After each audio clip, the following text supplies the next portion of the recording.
All right, well, coming to you live from the 6th floor of the Hiawatha, this is the System Failure Podcast number 6. How are we doing this week, Nate? Hey, good, Brian. How are you making it these days? Well, I'm just trying to not let the worms eat into my brain. That's always the way of it, huh? Every day I don't do something crazy, I guess you have to be happy. Count it as a win. So I guess, we've got a couple topics we want to talk about. Well, should we say that we recorded a podcast and the audio was a disaster? This is our second podcast, number 6. Your microphone didn't work for the podcast number 6 we recorded last week prior to the holiday weekend, so we're back at it today to try number 6 again. I guess it's a badge of honor for any up-and-coming podcast that some kind of recording disaster should happen. And so we're earning stripes. Yeah, it was bound to happen eventually. Maybe by around podcast, 40 or 50, we'll have all the kinks worked out. All right. So we just have some political topics I've got jotted down here that we're going to, touch on here. One idea, if you've ever argued with anyone about socialism on Reddit or Twitter or anything, one point that it inevitably socialism defenders make is that real socialism hasn't been tried. I guess it's not a great talking point for the pro-socialist movement because I guess socialism has been tried a bunch, or people just talk about, people will say that socialism's killed more people than anyone else with Mao and Stalin. So I don't know, has real socialism been tried? Okay, well, first of all, when you see the famous billboards with the socialism body count, you gotta realize that they're counting casualties during World War II, German casualties during World War II, as a result of the Soviet Union fighting with them. There's a sense of scale for World War II that you have to recognize. I'm gonna quote numbers from memory. They might not be quite right, but I think if you drill down on you'll find it's something in this ballpark. And I think I remember these numbers from Dan Carlin's Ghosts of the Ostfront pod. But I listened to that 12 years ago now. But I think the numbers, if you look them up, will be something on the order of 27 million Soviet casualties, 20 million German casualties. And for reference, America lost 600,000, so a little more than 500,000 lives during World War II. So that really puts the scale of the conflict into perspective. We the Americans were much more evolved around the periphery of that conflict. But so hilariously, when you see millions of people have died as a result of socialism or communism, oftentimes if you look up this, if you really get into the statistics, you'll be like, well, I don't know if we should really count World War II deaths and among the millions of communist casualties. It's kind of like when people talk about gun violence and they talk about how many gun deaths there are per year. They're including suicides in that number, which is not really, is kind of disingenuous when you're talking about the danger that guns pose to the rest of society. But at any rate, there definitely the Soviet Union definitely ended in collapse. There definitely was a disaster with the collectivization of agriculture during the 1930s in the Ukraine. There's definitely been issues, but kind of like this podcast, you don't. Trying out new things or implementing new systems is a bit of a trial and error process, and so we wouldn't want to never to say, well, it failed once, so we should never try it again. That seems crazy and defeatist to me, anyway. And then the other thing you have to do is notice the staggering accomplishments of communism or socialism where they've been implemented. The collectivization of agriculture in the Ukraine was a disaster, and there was a famine. I think this was going to be in the 1960s in Red China.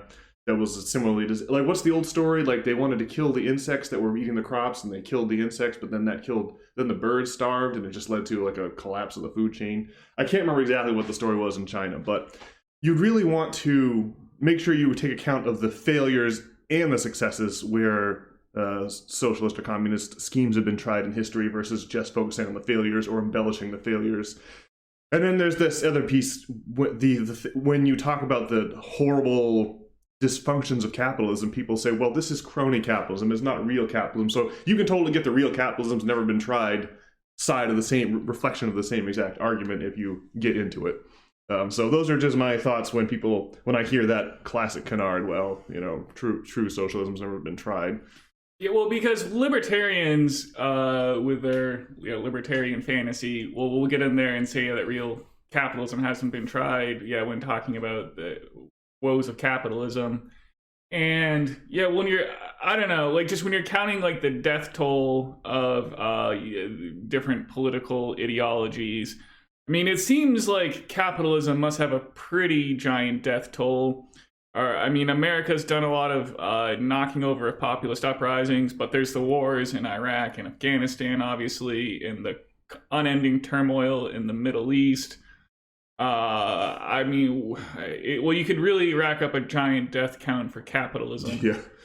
Yeah, the to name the South or Central American country almost is to discover some horrible right wing coup funded by the CIA, or some labor leader or some leftist government being toppled by the CIA, or political assassinations. I mean, the list is endless. Whether it's Chile or El Salvador or Guatemala or Honduras or Cuba or Venezuela, it's just wild. If you want to count the deaths due to communism and include the World War II deaths in that, but not include all of these bizarre political actions in South and Central America, then you're just not really dealing with reality. You're just dealing with propaganda at that point. Also, well, just obviously the situation with like Stalinism and Mao, like those were not like democratic regimes. Those were top-down authoritarianism. Yeah. And I guess the problem with socialism is that it can be used to sell a top-down regime where people feel like they're getting the revolution, but then there's this sleight of hand trick, and what actually happens is some kind of top-down regime. But conversely, it seems like there have been a lot of people's uprisings in like Central and South America, but then they get knocked down by American capitalist interests. So, I guess my question is, to have democracy, people need to have the power. So I guess I don't advocate for a socialist revolution where you're giving up your power. Or the change that needs to happen is people need to be like have the power, right? Right. Yeah. So like a factory that's run that's run democratically by its workforce versus having an absentee owner who works their will by sending their proxies to the board of directors meetings and electing CEOs that will just wring the company out like a dirty bar rag for every nickel it's worth. Well, that's you would never have a company. You would never have people voting to move their jobs from America to China, for example. Like that is all of the things that the for-profit corporations do that are antisocial. They're doing because one person or a tiny number of people are wearing the owner's hats, and the workers don't get any say in the ultimate decision making. It's really a question of who has their hand on the wheel. And when you have many hands on the wheel, you cancel out all the individual egos, and the ship gets steered in a direction that's beneficial for everyone instead of just one person. And so it just seems to me that so many of the ills, like for example, Facebook's a great example. Facebook would be a boon to society if it helped you connect to your high school classmates and your extended family, and that would be great. But what it's turned into is trying to maximize engagement, trying to keep people glued to the apps as much as possible so they can cram as many ads down our throat as possible, because they have to make more profit this year than next year. Otherwise, that's what the board of directors demands. You can see the profit motive deforming social media from what could be a useful social utility to this like monster that's destroying all of our attention spans and driving us crazy and deranging our political process. And while the problems with Facebook and its social media fellows are well documented at this point. Yeah. And so, well, it just seems like we're reaching a problem in America where it seems like people really don't have the power, or we've talked about it before, but I mean, it seems like the ramming through of Hillary over Bernie, who had wild popular support, was like a real like breaking moment for our democracy and like an attack on all of our personal freedoms, our ability to express ourselves. I mean, I think to be fair, in America, we all have some impact. There's some kind of impact on the political process, but a big part of the political process is also that we're run by like the military-industrial complex and the insurance industry and like the medical industry are also crazily powerful. But yeah, like we're losing our say in the system. I guess it brings me to this next thing that I wanted to talk about. But well, Bill Maher was on Joe Rogan, and well, he was talking about the Donald. Joe Rogan was saying he would prefer to vote for Joe Biden. He would prefer to vote for the Donald over Joe Biden, and Bill Maher feels the contrary. And well, Bill Maher kind of had this 2-point case against the Donald that Joe Rogan didn't really respond to, but I'm gonna do it here for him. So just his two counts against the Donald were, one, that he's a crazy person, as evidenced by saying that at his inauguration, he had the biggest turnout ever, in Washington D.C., and that's completely crazy. And then his other charge was like this growing list of indictments and whatnot. And well, just so I understand that the inauguration bit is crazy. Or I can see why that would make you not like the Donald. But well, it's just that we're gonna go to have a nuclear war with Russia, because that's that's what the establishment seems to want, is brinksmanship with Russia, right? And also, well, just the Donald Trump for prison is like Hillary for prison, which I would love to see our political officials locked up, but I mean they've been dangling this carrot out in front of us, like having the Donald locked up for his whole presidency. And then the 4 more years afterwards, and I mean, this saga's been going on for 10 years, right? Yeah, one of his indictments is scheduled for the day before Super Tuesday, for example. It's like all the other January 6th conspirators had their trials years and months ago, but they've waited to try the Donald for this until the election year. Of course, it's not a coincidence, and that really, to me, I agree with you. I would rather, from a hard left perspective, I would rather see the Donald than Joe Biden, the hated Joe Biden, get back into office, for sure. And part of the reason for that is I can just see how the establishment has mobilized like white blood cells attacking a foreign body. They're all trying to, that tells me that makes it seem like the Donald truly is an outsider, as obnoxious as he is. I don't think there's anything the Donald did policy-wise that I agree with. I think the only thing he accomplished virtually was a massive tax cut for the wealthy. That is obviously the exact wrong direction this country needs to go in. But nonetheless, it pains me to see the Democratic strategy of stuffing Bernie rewarded in 2020, as you just referenced. Well, I think with the Donald, having no new wars is a big deal. It's a major accomplishment in modern American politics. I mean, yeah, it has not happened in forever. I would point out, I remember the mother of all bombs thing going off in Afghanistan, though, so it wasn't as if he was a non-violent president. Right? I really don't want to really defend the Donald in any way, other than that Joe Biden sickens me to my core. So Joe Biden, of course, for me personally, Joe Biden personally ruined my life as a student loan debtor. He passed the legislation in 2005 that made it impossible to discharge private loan debt in bankruptcy court. And he was a big supporter of the Iraq War, of course, of NAFTA. It's not only student loan debt, but this business recently where the Supreme Court chucked the Biden administration's attempt to forgive some amount of student loan debt seemed like a scam from the top to me. People were talking about this on the podcast circuit when he first announced it. Why? Because Joe Biden had grounded his plan to forgive student loan debt on the authority of the 2020 HEROES Act, which of course is the COVID era legislation that from the Donalds last year in office, where that introduced all these spending measures to deal with the COVID pandemic. And that justification specifically is what the Supreme Court threw out. But he could have, and people talked about this at the time. I know that advocate groups like the Debt Collective were appealing to the White House to use the 1965 Higher Education Act, which does give Biden the authority to cancel all that student loan debt. I think they specifically did not. We know they knew about it. I think they specifically did not use it because Joe Biden comes from Delaware. He's a friend of the bank. They used to call him the senator from MBNA.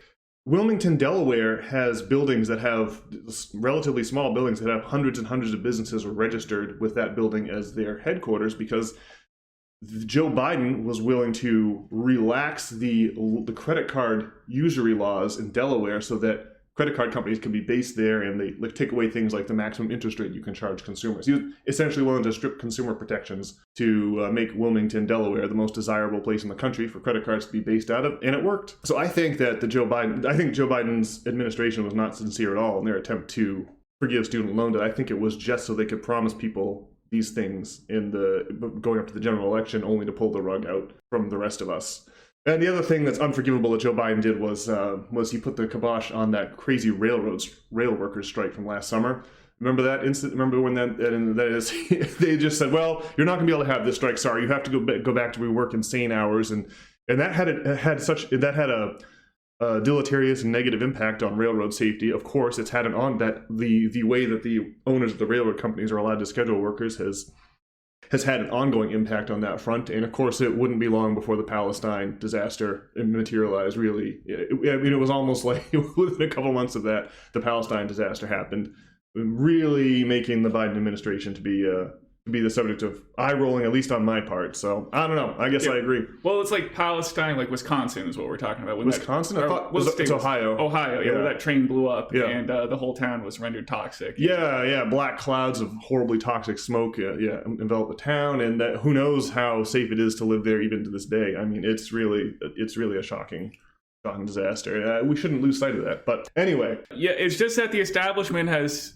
systematically failed us. And I mean, I've beaten this drum before, but it just goes, you just got to remember where we came from with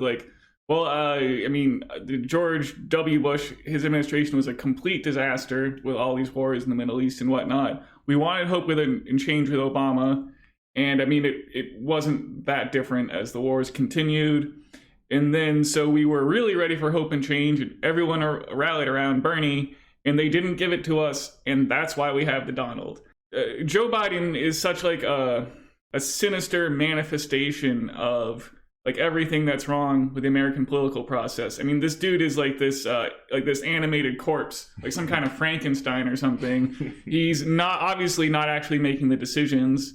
The idea of re-electing the establishment so that we can continue to be pillaged is just completely. There's just no way.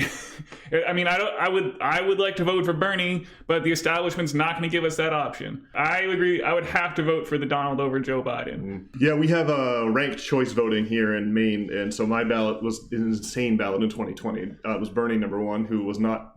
Obviously, he was not on the ballot thanks to the hard work of the DNC. So then I had the Donald as my number two after ranked choice. It's just such a bizarre, it's so bad. I really can't judge anyone for who they vote for, I guess, based on my ballot. But it was a huge lift for me emotionally in 2016 when the Donald unexpectedly won that election. It was like there was a recognition of a problem finally, and just the recognition that there's some serious problem was a huge lift for me in those days. It's a hell of a place to be politically, but the kindest description I think we could possibly give of Mr. Biden is milquetoast incrementalist, and we are facing a serious, that's a charitable, that we are facing a serious crisis. Milquetoast incrementalism has we just can't have that, and so I don't want to see the DNC rewarded for their feckless behavior in both the 2016 and 2020 primaries. Obviously, the Donna Brazile emails, where they coordinated to give Hillary the debate questions, but not Bernie in 2016, is famous. Of course, the whole thing went to court. You may remember there was a court ruling where the DNC specifically said we assert that the DNC is a private company and we do not have to respond to the will of any voters in the primary process. The election is supposed to be a democracy, but the primary is the spectacle put on by the DNC, which is a private corporation. It's interesting when you hear the charges that we have to save democracy by voting for Joe Biden and his Democratic compatriots. It's a real eye roller when you realize just how little interest they actually have in democracy. Well, the craziest thing is just this idea that you're it's just an unacceptable view to have that you're going to prefer the Donald over Joe Biden. That makes you somehow a bad person. I mean, there are these Donald Trump crazy devotees who I don't really advocate for that position. But the idea that you're like a bad person because you're not going to support the establishment in their madness it's completely crazy. Yeah, I have virtually nothing nice to say about the Donald other than that his tweets are hilarious. I missed him on Twitter. I don't think he really is like a carnival barker with the straw hat and the cane and the striped red and white jacket, or he's like P.T. Barnum.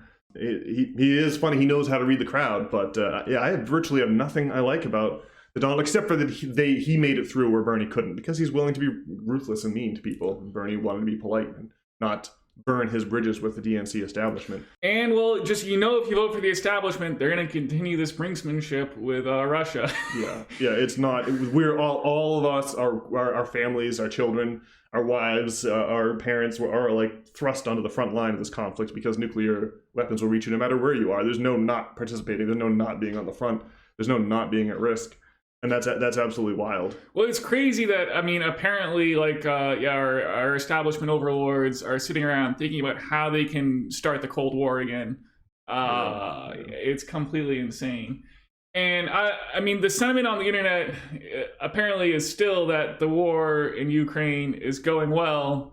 The Hungarian Prime Minister, Tucker Carlson, was interviewing him. And he says the war is not going well for the Ukrainians. A lot of Ukrainians are dying. I don't actually know what's going on in the Ukraine, but this war in the Ukraine did start, I believe it was March of 2022. And so how long is this going to go on for until public opinion finally turns is my question. But we're already like a year and a half approximately into this. And how long does it have to go on for? Hopefully not too much longer. The point's been made 1,000 times. We have to understand that when Joe Biden announces another multi-hundred-billion-dollar aid package to Ukraine, it goes to Ukraine, but comes right back to all of the weapons manufacturers here in the U.S. We're going to give the Ukrainian government money. They're going to give that right back to our corporations. This is just corporate welfare. I think all that this is. Well, Dwight D. Eisenhower said famously in his, leaving off his speech about how every bomb built or whatever represents a theft from, every poor person. Which is exactly what it is. It's crazy what our tax dollars are used for, and the system is going off the rails. We're having a system failure pod today. Meanwhile, the good people at Lahaina get a paltry 700 schmackers for their property being burnt to the ground. That is completely insane. Imagine getting $700 for having your house burned down in Hawaii there. Yeah, we're up to several $100 million for the meanwhile, $700 million going to the Ukrainians, in quote, but really, going into the coffers of Raytheon and General Dynamics and Lockheed Martin and other weapons system manufacturers. Absolutely wild. Oh man. It's completely insane. I often think when as election season is about to kick into high gear, I often think, which is worse, wolf or a wolf in sheep's clothing? And I don't know. I'm almost like maybe it's better just to vote for the wolf here. We can't have our choice can't be between a wolf and a wolf in sheep's clothing. And so I'm just tempted to vote. At least the wolf is readily identifiable, right? At least we know the Donald's policies are a disaster, and that we're not playing this insane shell game that's driving us all nuts. So I think the DNC should be punished for their fecklessness versus rewarded as they were in 2020. All right, well, speaking of the military-industrial complex and unacceptable political views, I just do want to touch on the climate change agenda. And, I guess there's this view that, if you're for climate change or for preventing climate change and cutting down on CO2 emissions and all that, you're a good person. And if you have questions about all that, then, you're some kind of evil Donald Trump supporter, basically. Well, it seems like the climate is changing, and we are coming out of an ice age. And so I'm definitely concerned about climate change. But there's just this part of the climate change agenda that I think, just an archetypal example is that Sam Harris had this podcast with this guy, Chris Field, that came out in the last week. And they were talking about climate change. And, Sam Harris was reassured because Chris Field was on there talking about how in California, they're banning gas-powered leaf blowers, and California, is making all vehicles be electric by 2030 or something like that. It's just frustrating because they didn't say a single word about the American military and like the crazy amount of oil. I mean, that has to be like the biggest user or biggest producer of CO2 emissions, or at least close to it. And it's just completely insane the way that, I mean, it seems like what'll happen is they're going to pass some kind of carbon tax where we have to report to the government, how much carbon we're burning. But meanwhile, the American military and, huge corporations are just going to continue doing their thing. And I guess the issue is ultimately it seems like this is a political issue that's going to be a means of control on regular people who don't really impact the climate. And they're going to do nothing about the actual problem. Yeah. So I've read the statistic, and I think it's 10 or 12 corporations make up for 79% of all CO2 emissions. And when you think about the business model of like Nike, they build their shoes on foreign shores using super cheap foreign labor, but then they have to move those shoes across the Pacific Ocean on massive tanker ships. Obviously, in terms of CO2 emissions, it's much, much more beneficial to produce here stateside versus offshoring to try to benefit from cheaper wages overseas. But on the broader issue of climate change, I too am conflicted. I don't know what to make of it. On the one hand, it makes total sense to me that the capitalist system of production that has to expand constantly because of the financial underpinnings, they have to show greater profit year after year. It's a infinite growth model in theory, but in the real world, we are limited by the actual resources here on the planet. So it makes total sense that the system would eventually expand to threaten the planet. But on the other hand, you can pull up a letter from 1979 in which a consortium of very serious and sober scientists from major universities around the country sent a note into Jimmy Carter, letting him know that the pollution that we are outputting is about to bring us into a next ice age, and we could be frozen by 2020. There's an old video clip narrated by Leonard Nimoy from the 70s where he's bravely giving the prognosis that the world is going to be frozen by 2050. It's really odd to watch. Now that we've switched and now it's going to be warming. If I was to tell you that because of a flaw in human nature, we are facing a potential Armageddon soon, you wouldn't know if I was speaking from a Christian perspective in the Middle Ages, or if I'm talking about modern climate change. It's very odd. There's two things that modern science has just totally adopted from the church uncritically. One is that we are small, insignificant creatures moving around inside a grand creation. And this contrasted with the Platonistic view that reality, that you were simultaneously creating and experiencing reality versus being a subjective observer inside an objective universe. And then the other thing that they just imported apparently without any self-criticism was this apocalypse we're facing because of a flaw in human nature. Right? It's the same original sin leads to Armageddon story the church has been peddling for 2,000 years now. It's very odd to find the same story coming from the halls of science. It makes you stop and go, what's really going on here? Like, is there some kind of political motivation? So I think it makes total sense that eventually that environmental damage is real, and that eventually the capitalist system must threaten environmental stability. It is very strange to hear the old apocalyptic prophecies coming, not from the church pulpit, but from, again, super serious people with their white lab coats trying to explain this to us. And so, you just have to be careful what you believe, I guess. All of our institutions, all of our apparatus of perceiving the world are so badly captured by money-making interest that they distort them, and distort the message accordingly. That you have to really be critical of what you onboard, what you take as true, what you believe. Well, the idea of Armageddon definitely is a fascinating one. Aren't we on this podcast kind of advocating for some kind of political Armageddon? And we want like some kind of revolution and rebuilding of the system, right? Well, yeah, definitely. I think. I always like to compare it to the last two collapses, that of Rome and that of medieval society. And it is true that there were some miserable years to be had there. Like the plague comes to mind. Those were not a fun time. But when you think about all of the food, like a city like Rome with 5 million people living in it, think about the wagon loads of food that had to be transported into Rome every single day just to keep people alive. That is a lot of work for the farmers in the surrounding countryside. Often, most of the times, they were slaves on the latifundia in the case of Rome. But once Rome collapses, I mean, there was a point where Rome was almost abandoned during the Middle Ages. There just weren't many people living there at all. The papacy absconded to Avignon,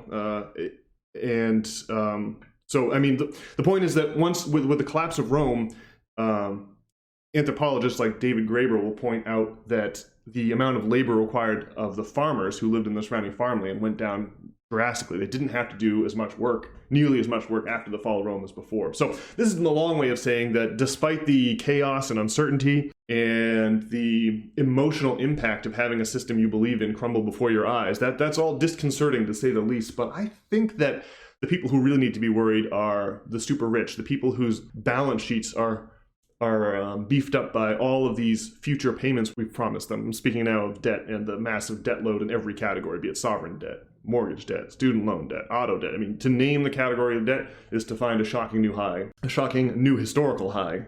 So I think that those people are the ones that really stand to lose a lot. Like if you're the recipient of a mortgage payment for the next 30 years, but the system collapses, you aren't going to be able to collect the payments that you had anticipated, and you're going to have to write down your balance sheet accordingly. So I think regular Joes, those people with nothing, I think we stand to gain a lot from potential collapse. And I think, again, I think it's the well-heeled who are really worried about what will happen when this barrel goes over the falls. So I mean, the change, like in Rome. And what do you call it, like around 2000? That's not Rome. That is 2000 what? Sorry, around like 0 BC or this is the year 0. That's definitely the fall of Rome is like sacked in the 5th century. It's like Rome is sacked. So it's like Rome, and then there's Italy. Both of those are affected by sort of cataclysmic change. Although that change really does take place over like a long period of time, right? Yeah, well, I would compare both the collapse of medieval society and the collapse of Roman society to the Titanic. The thing breaks in half as it sinks. So you have the Roman Empire gets whacked up into the Eastern and Western Roman Empire, and the Eastern chunk, which is the Greek Orthodox Church, that thing lasted until 1456, when finally the canons of the Turkish Sultan brought that city down. I think it was 411 when Alaric the Visigoth sacked Rome, and you could use that as an end date for the Roman Empire. There's a couple different dates you could use, but the western half didn't make it. The lights went out in Rome, and all of Europe plunged into the Middle Ages after that point. Well, we're hoping for change in our modern times. I don't know. Well, just on the topic of like Armageddon or whatever, just if the number of homeless people keep growing, I mean, just one thing I've been thinking about is, someone's going to come and scoop up these homeless people. And I could see it being some kind of crazy fascist Hitler type person, or, it could be like Jesus. Yeah. That's a good point. That's interesting. Yeah. Well, let's hope for not the fascist version. Well, suppose we got everyone together and really started praying for like the return of Jesus. Suppose you got all the homeless people. I don't know. Do we believe in the magic? Could we cause some kind of Armageddon or something if we if we really got everyone together and really believed in this thing and let's have Jesus come back, and we just have all these crazy ingredients for change here, like between like AI, climate change, nuclear war with Russia, UFOs, our political system stretching us all to the brink. There's just so many ingredients here. I don't know, is God going to manifest into our world? And does that happen? Does the world work that way? Well, yeah, it seems it's easy to fall for the illusion and to feel like the church asserted and like science asserts now that we are just moving around inside this reality. But we've been hammering on Platonism for weeks to try to drive home the point that as the double slit experiment and the placebo effect demonstrate, it's not just as simple as an observer observing society. So that leads me to the question, how much does Jesus actually have to exist bodily? Like, how much does he actually, because Jesus has impacted the character of Jesus has had a tremendous impact on history, like the idea of the Savior. Most of us never met the guy, but the stories about him are enough to knock the locomotive history off of its tracks. Like Darth Vader, right? Darth Vader doesn't exist, but we all can guess. But we all know this guy. We all can guess what he might do in a certain situation. James Bond doesn't really exist, but as an archetype, he affects the way that people behave. Could Jesus have impacted history the way he did without ever existing at all? Is it really the idea that's more important than the flesh and body? Well, the Platonists would say definitely.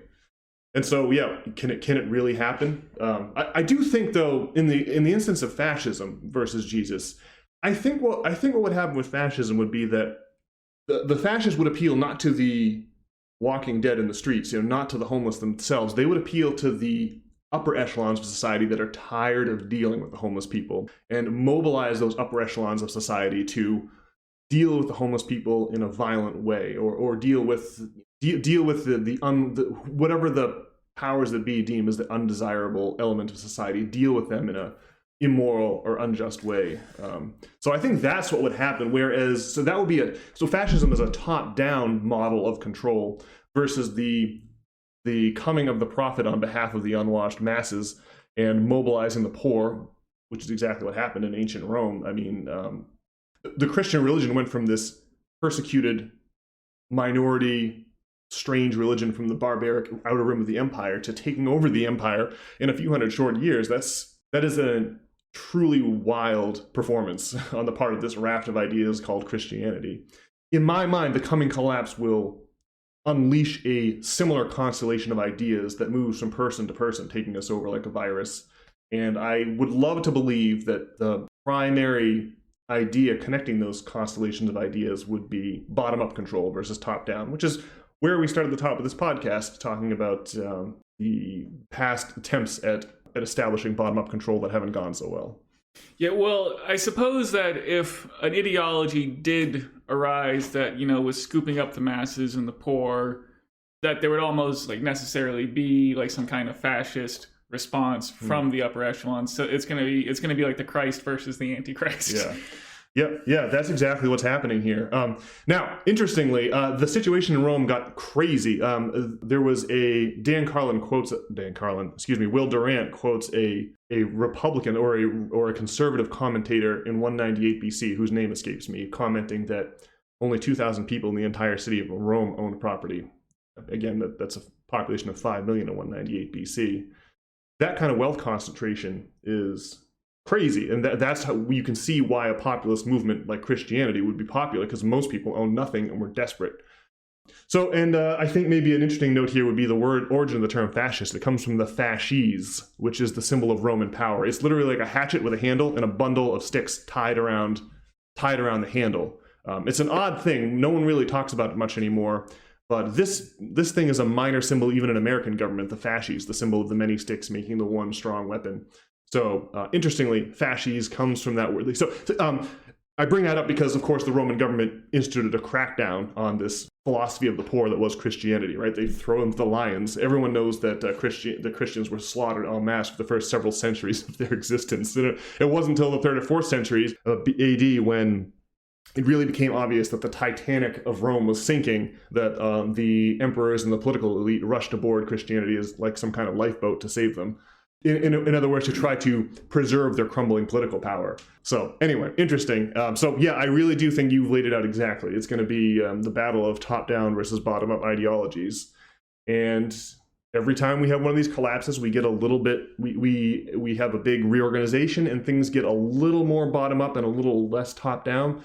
If the fall of Rome represents the transition from slave to peasant societies, and the fall of medieval society and the ensuing Renaissance is the transition from peasant societies to employee-employer societies, then, well, we're just waiting on the next transition. And I would love to believe that the raft of ideas that the increasing amounts of desperation are going to generate would be some kind of new system that's more about bottom-up control than the employer-employee system has been for this past 600 years. Well, that would be great, huh? Yeah. Well, hopefully maybe this podcast can be like a tugboat. We can nudge the prow of this giant ship in a little bit in the direction we want it to go in by just spitting these words, into a microphone once per week. Yeah, well, I mean, hopefully we can, manifest Jesus, basically. That's what I would like to do. Yes, I'm sure that this podcast will lead directly to the manifestation of a new savior. All right, well, on that note, I guess we should wrap it up for this week. Yeah. All right, sounds good. We'll talk to you guys next week. Alrighty, Brian, we'll see you next week, and we'll talk to you all the listeners next week. Adios.